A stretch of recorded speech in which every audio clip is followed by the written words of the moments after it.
이번에는 어째요? 기사가 쉽게 나왔어. 그럼 이제 문제는 누구요? 우리지, 우리. 이제 3회차. 근데 중요한 거는 이것도 우리가 실력 가지고 충분히 어쩐다? 뚫고 갈 수 있어요. 우리는 충분히 뚫고 나갈 수 있다.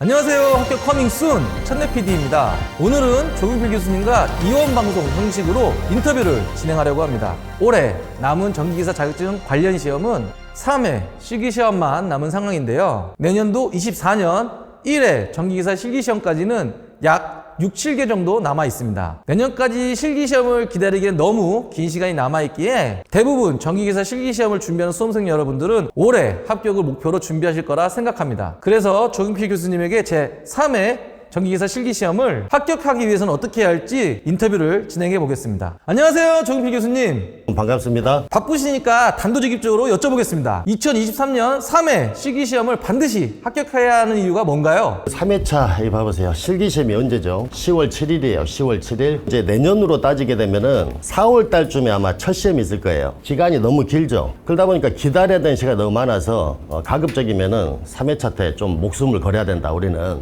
이런 생각도 좀 해보셔야 되고 24년 1회 실기시험이면 6월 9일이 지금 합격자 발표예요. 6월 9일이면 거의 진짜 기간이 만만치 않네요. 우리가 이렇게 여유가 있는 것이 아니기 때문에 이번 시험에서 반드시 승리를 해야 된다. 네, 교수님.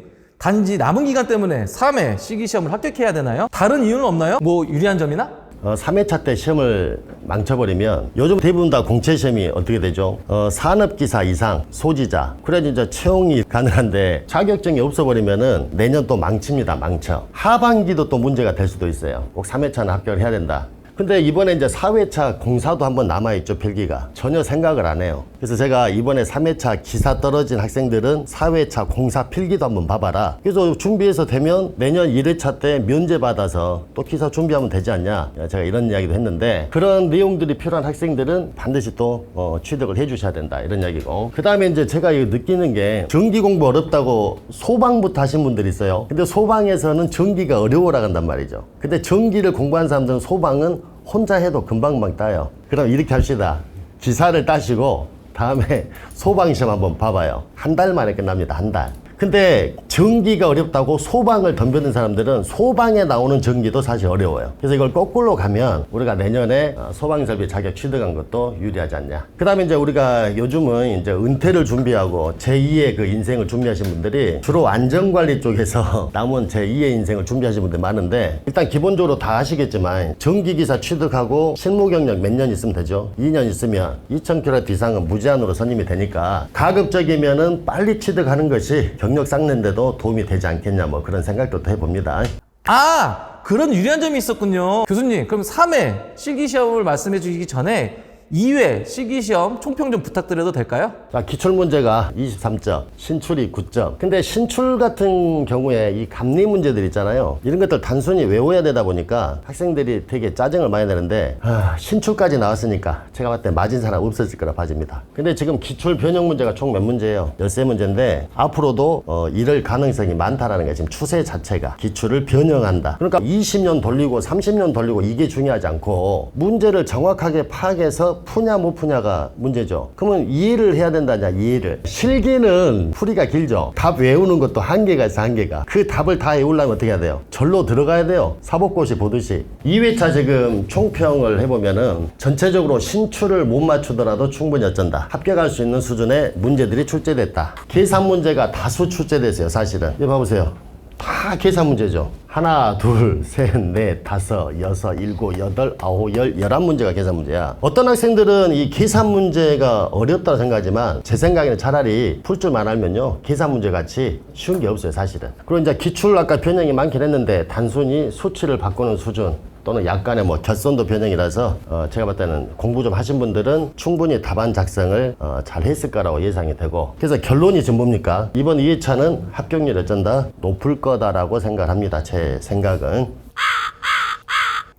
교수님에게는 평이할 수 있지만 수험생은 아닐 수도 있지 않은가요? 3회 실기시험은 어떻게 예상하십니까? 올해 잘 봐보세요. 1회차 때 기사 몇 프로? 17. 상기 68%. 그저 줬어요, 상기. 이번에는 어째요? 기사가 쉽게 나왔어. 상기 본 애들한테 물어봤더니 상기 다 어려웠대. 바뀌었죠? 그럼 이번에 기사 합격이 많이 나오겠네. 그럼 이제 문제는 누구요? 우리지, 우리. 이제 3회차. 우리는 그럼 어떻게 해야 되냐? 여기 뭐라도 했어요. 2회차 시험이 쉬워서 3회차 실기시험 대비를 어찌해야 된다. 정말 철저해야 된다. 좀 그런 이야기예요. 근데 중요한 거는 이것도 우리가 실력 가지고 충분히 어쩐다? 뚫고 갈 수 있어요. 자, 다시. 우리는 충분히 뚫고 나갈 수 있다.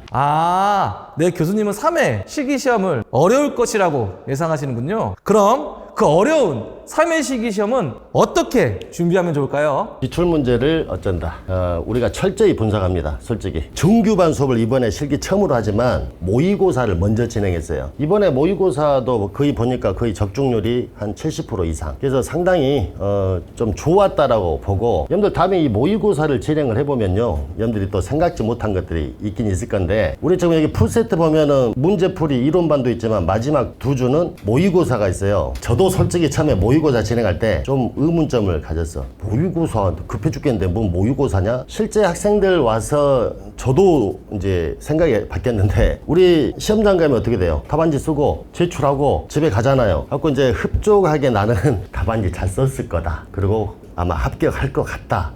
학생들 모의고사를 봐봤더니 자기가 쓴 답안지 다시 보게 되죠. 자, 앉아보세요. 첨삭주 돼야 되니까. 당신이 쓴 답안지 여기가 있는데 학생들 다 뭐라 하냐? 제가 답안지 이렇게 썼어요. 단위도 안 썼네. 글씨 날라가네요. 충격. 그래서 다 체크해주면 그 다음 주에 어째요? 고쳐서 와. 자기들이 일주일 동안 연습해서. 그래서 답안지 쓰는 이게 되게 향상이 많이 돼 있다. 저도 그런 걸 많이 느꼈고 자기들도 되게 좋았다.